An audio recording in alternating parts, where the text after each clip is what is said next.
छत्रपति शिवाजी महाराज की कहानी।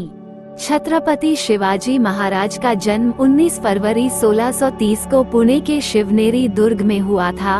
उनके पिता शाहजी भोसले मराठा साम्राज्य के संस्थापक थे, जो दक्कन सल्तनत के लिए काम करते थे, और शिवाजी की माता जीजाबाई, जो एक वीर और धार्मिक महिला थी। 19 फरवरी 1630 में गोलकुंडा, अहमदनगर और बीजापुर के बीच समन्वय के लिए एक सेनापति के रूप में काम करने वाले शाहजी की पत्नी जीजाबाई को शिवनेरी के किले में एक पुत्र हुआ। पूना पुणे के जुन्नर शहर के समीप स्थित शिवनेरी के किले में शिवाजी की किलकारी खुशियां बांटने लगी। उनके पिता शाहजी भोसले को पुणे के नजदीक एक छोटी सी जागीर मिली थी। वो वहाँ पर अपनी माँ जीजाबाई के साथ रहते थे, क्योंकि उनके पिता का ज्यादातर समय बीजापुर में ही बीतता था। शिवाजी जैसे जैसे बड़े होते गए, उनकी माँ ने उनमें एक निर्भय और आत्मविश्वासी व्यक्तित्व को उभारा। शिवाजी की पढ़ाई लिखाई के लिए छोटा सा मंत्रिमंडल होता था, जिसमें पेशवा, मजूमदार और अध्यापक जैसे कुछ गिने चुने पद थे। उनको मार्शल आर्ट और सेना की ट्रेनिंग के लिए कान्होजी जेहड़े और बाजी पासालकर को विशेष तौर पर नियुक्त किए गए थे। किशोरावस्था में ही उनके अंदर राज व्यवस्था और राज्य के नेतृत्व में काफी रुचि थी। उनको महल के बाहर जनता के बीच समय बिताना अच्छा लगने लगा था। इस दौरान उन्होंने शिवनेरी किले के आसपास दूर तक फैले सह्याद्री पर्वत को अच्छे से जाना समझा। महज 15 साल की उम्र में ही उन्होंने मालवा क्षेत्र में अपना एक खुद का सैनिकों का गुट बना लिया था, और इसी गुट की मदद से 1645 के अंत तक शिवाजी ने अब तक बीजापुर सल्तनत के अधीन रहे चकन, कोंकण, तोरण, सिन्हगढ़ और पुरंदर सहित पुणे के आसपास के तमाम क्षेत्रों को अपने कब्जे में ले लिया। शिवाजी का ऐसा करना आदिल शाह को चुनौती देने जैसा था। इससे गुस्साए आदिल शाह ने शिवाजी के पिता शाहजी को 1648 में जेल में बंद करने का हुक्म सुना दिया। अंत में अपने जीते हुए क्षेत्र लौटाने और आगे से ऐसा कोई काम न करने सहित तमाम कठोर शर्तों के बाद उनके पिता को छोड़ दिया गया। कुछ सालों तक शिवाजी अपने पिता की देखरेख में जुटे रहे, लेकिन 1655 में उनके पिताजी की मृत्यु हो गई। विजय रथ। पिताजी की मृत्यु के बाद एक बार फिर से शिवाजी का विजय रथ चल पड़ा और शुरुआत हुई जाबेरी घाटी से। ये घाटी आदिल शाही सल्तनत के अधीन होकर बीजापुर के एक जागीरदार चंद्रराव मोरे द्वारा शासित की जाती थी। उनके इस कदम से झल्लाए आदिल शाही सल्तनत के बादशाह मोहम्मद आदिल शाह ने अपने एक ऐसे सेनापति को शिवाजी को मारने भेजा, जो कि बेहद विशालकाय था।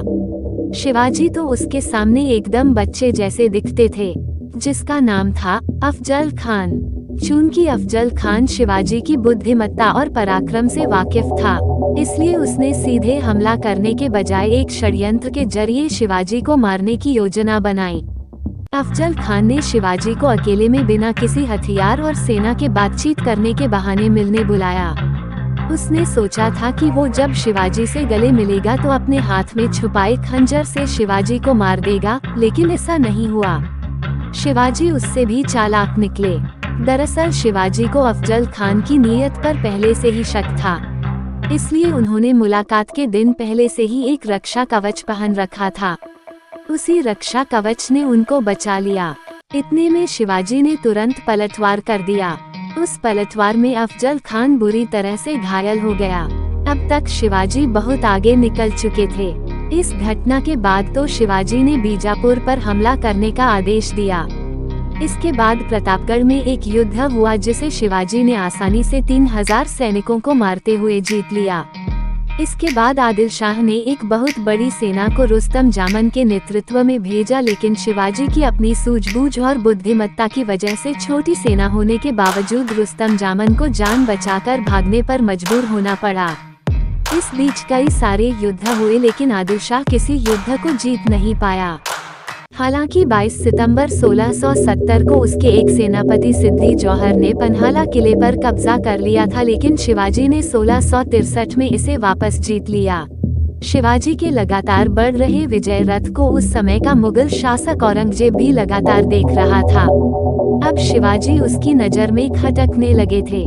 औरंगजेब को लगने लगा था कि ये मराठा साम्राज्य उसके विस्तारवादी नीति में एक बड़ा रोड़ा बनने वाला है।